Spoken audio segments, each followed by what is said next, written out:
Salut tout le monde, j'espère que vous allez bien les amis, on est parti pour une nouvelle vidéo. On va démarrer avec les unes des quotidiens madrilènes après la victoire du Real hier 3-1 face à Villarreal. La une de Marca qui titre Vini ha vuelto, le retour de Vinicius. Très bon Vini hier face au sous-marin jaune, auteur d'un doublé notamment, Vinicius. Il a été élu homme du match, il a obtenu un penalty, il a provoqué une expulsion.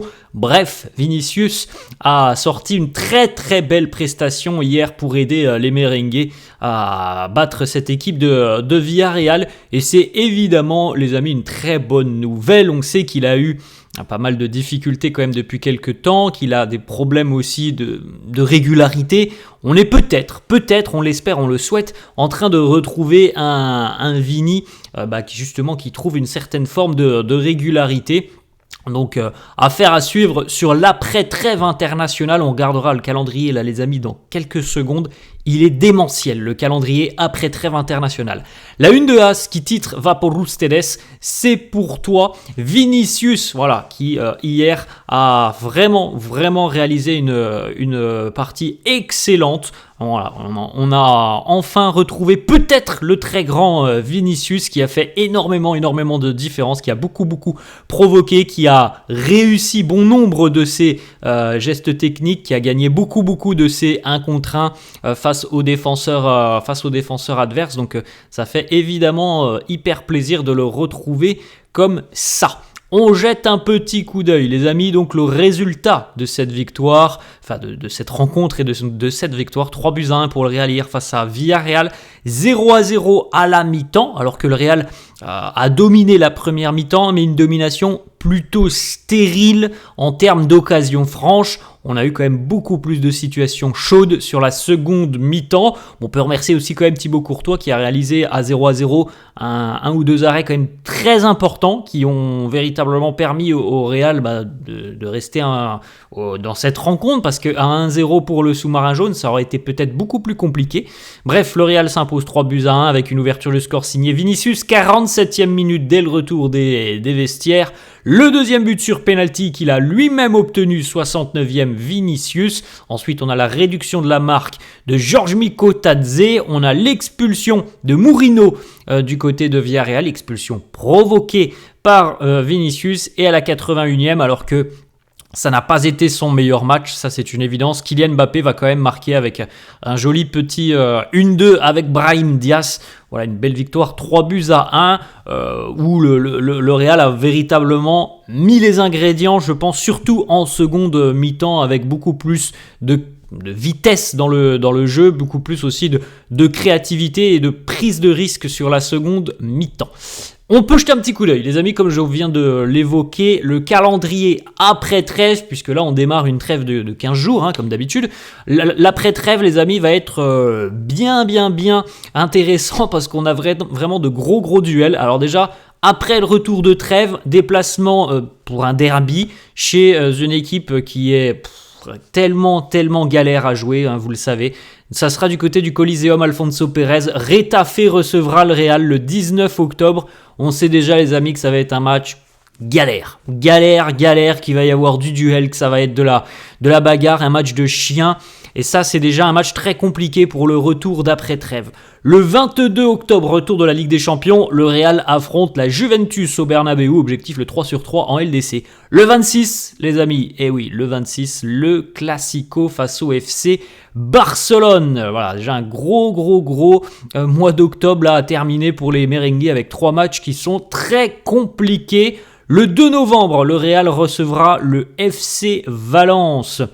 Donc on aura quand même 2 matchs consécutifs à domicile en Liga. Et le 4 novembre, les amis, alors je sais pas, mais je pense que la date sera certainement modifiée, parce que je ne pense pas que le Real jouera le 2 et ensuite le 4. Donc à mon avis, on jouera plutôt peut-être le 1er novembre, je pense, face à Valence. Et donc le 4, Ligue des Champions, déplacement du côté d'Anfield. Donc là, franchement, on a 5 affiches là, consécutives après l'après-trêve, les amis. 5 affiches qui vont être très compliquées quand même.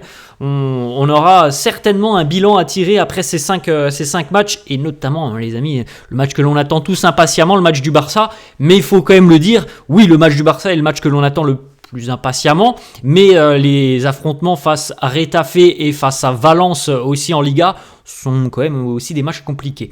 Et on parle aussi de la Ligue des Champions, les amis, quand on voit la Juve et Liverpool, véritablement, on est tous très hypés là de retrouver le Real dans une quinzaine de jours.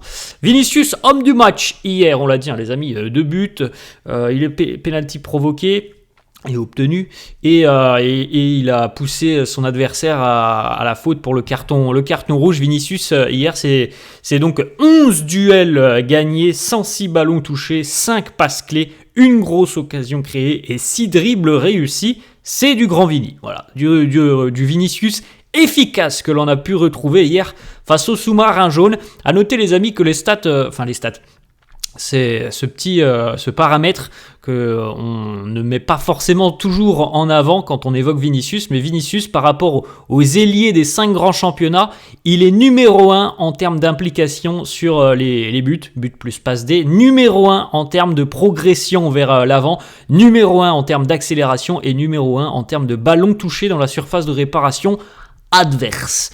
Petite déclat de Vinicius qui lui aussi va retrouver la sélection là pendant cette quinzaine. Il avait manqué le précédent rassemblement. Vini nous dit j'espère que tout le monde reviendra après cette trêve sans aucune blessure. Nous avons de gros rendez-vous après la trêve internationale. Oui, les amis, on l'a vu, le calendrier, il est vraiment costaud.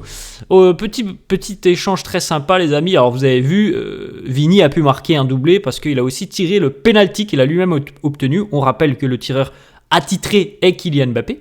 C'est Kylian Mbappé qui a laissé le penalty à Vinicius, et c'était ce petit échange sympa sur la pelouse où on voit Mbappé venir tenir la tête de Vini avant qu'il ne tire son penalty. C'était petite photo très sympa et un petit échange très sympa sur la pelouse. Et puis on a évidemment revu cette photo sur les réseaux sociaux. Elle a été repostée, Kylian Mbappé, avec ce petit message toujours dans ton bateau, et Vinicius qui lui répond aussi: on est ensemble, mon frère. On a une petite déclaration de Xabi Alonso justement sur ce match de Levante, ce match de Villarreal, et les journalistes lui demandent si c'est le meilleur match de Vini. Il nous dit oui, ça a été un très bon match, il avait été aussi très bon face à Levante, on a besoin de tout le monde. Vinicius est un joueur très important pour le club, il a fait une très très belle rencontre aujourd'hui. Alors, ce qui concerne le tireur de penalty, il nous dit aujourd'hui ils ont décidé sur le terrain, mais le tireur numéro 1 est Kylian Mbappé, c'est ce que nous voulons. Ensuite, on peut jeter un petit coup d'œil, les amis, aux stats pour Kylian Mbappé quand même hier. Encore une fois, même si ça a été difficile, parce que je pense qu'on l'a vu plus à l'aise Mbappé depuis le début de saison, parce que aussi cette équipe de Villarreal quand même a certainement laissé moins d'espace que d'autres équipes. Malgré tout, il réussit quand même à marquer son but hier, Mbappé, avec une passe D en prime. Vous avez les stats, les amis, depuis le début de saison pour Kylian Mbappé. C'est assez exceptionnel quand même. Il est impliqué sur des buts quasiment à tous les matchs, sauf Majorque où il n'avait pas été décisif. À noter aussi cette petite statistique, Kylian Mbappé qui égale le record de Ronaldo qui avait inscrit 40 buts en 42 matchs sous les couleurs du Real Madrid. Il en est au même point. Kylian Mbappé, 40 buts en 42 matchs de Liga, ce qui est quand même assez exceptionnel. Mbappé qui a marqué 14 buts en 10 matchs, toutes compétitions confondues cette saison. On met de côté la Coupe du Monde des clubs. C'est tout simplement le meilleur début de campagne pour Mbappé depuis 2018-2019. Ça datait aussi quand même un petit peu de voir un Kylian Mbappé autant décisif et autant en forme dès le début de saison 2018-2019. Évidemment, du côté du Paris Saint-Germain, il avait mis 12 buts en 10 matchs. Petite information, les amis, dont pour le moment nous n'avons pas plus justement d'infos. Kylian Mbappé touché quand même sur la fin de rencontre, problème au niveau de la cheville pour Mbappé. C'est pour le moment, on n'en sait pas trop plus. Xabi Alonso nous dit je ne peux rien dire pour le moment, on verra bien. Mbappé a une gêne au niveau de la cheville, Mastantuono a une surcharge musculaire, on verra. On va continuer de suivre le développement de leurs blessures. Ils vont rejoindre leur sélection nationale, donc on verra, les amis, quels seront les diagnostics réalisés par les médecins des sélections nationales, en l'occurrence de la France et de l'Argentine. Espérons que c'est pas trop grave. Pour Mbappé, on peut se dire que c'est une torsion au niveau de la cheville, donc peut-être une entorse, après ça dépend évidemment, est-ce que la cheville a beaucoup tourné, bref. On peut pas trop s'exprimer dessus pour le moment. On va attendre peut-être dans le courant de la journée un communiqué médical pour Mastantuono, visiblement plus musculaire. On enchaîne avec Xabi Alonso justement qui évoque les différences entre la première mi-temps où au final le Real a dominé mais on n'arrive pas à marquer, et la deuxième où on domine encore mais on se crée des situations beaucoup plus franches, beaucoup plus sérieuses et on est efficace. Il nous dit la différence de la première et la deuxième mi-temps. En première mi-temps, on aurait dû être plus dynamique, se créer des situations et être beaucoup plus rapide dans les transmissions de balles. C'est tout ce que l'on a fait en seconde mi-temps et ça nous a permis de marquer. Un peu plus de vitesse, de dynamisme, de mobilité, ce qui a permis au Real de forcer un petit peu la décision en seconde mi-temps. Alors il est vrai que marquer dès la 47e, ça fait quand même beaucoup. On a une petite stat sur Franco Mastantuono, 3 dribbles réussis, 69 ballons touchés, 8 duels gagnés, 3 fautes obtenues, 2 tacles et 3 tirs. Encore une performance relativement sérieuse de Mastantuono. Alors après, il y a du déchet chez lui, mais c'est véritablement, il y a du déchet, mais il y a aussi vraiment pas mal de choses positives. Je pense qu'il a encore quelques progrès à réaliser, c'est tout à fait normal, étant donné qu'il n'a que 18 ans.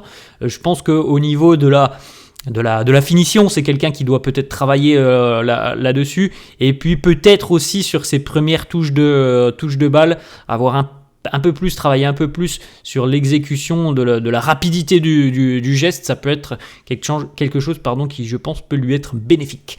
Petit tatouage, les amis, que l'on retrouve sur le bras de Franco Mastantuono. Tatouage qui remémore des mauvais souvenirs à tous les Français. Vous l'avez compris, 18 décembre 2022, la Coupe du Monde, la finale. France-Argentine. Fede Valverde, au final, comme on l'avait dit hier, les amis, dans la compo d'équipe, on nous annonçait Raúl Asensio latéral droit. Pas du tout. C'est Fede qui a joué au poste de latéral droit. Comme d'hab, on avait quelques surprises.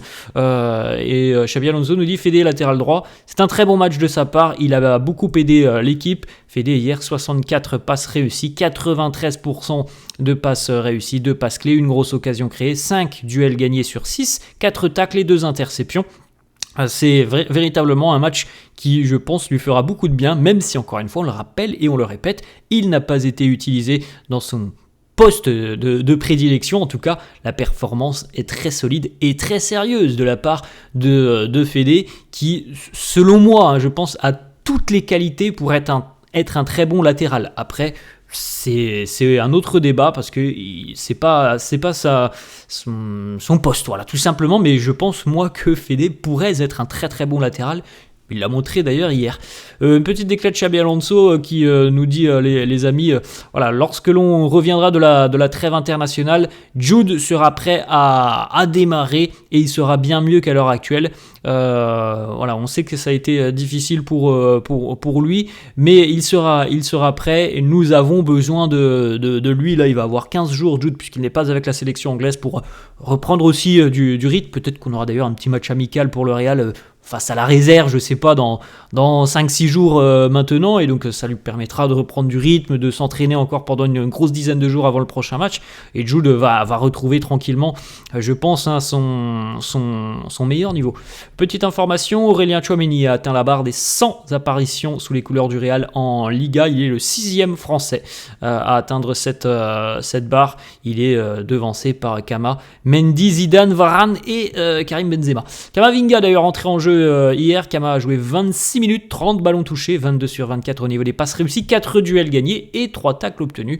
Belle prestation, en tout cas une belle entrée en jeu très positive pour Eduardo Camavinga. Et on termine, les amis, avec cette dernière information.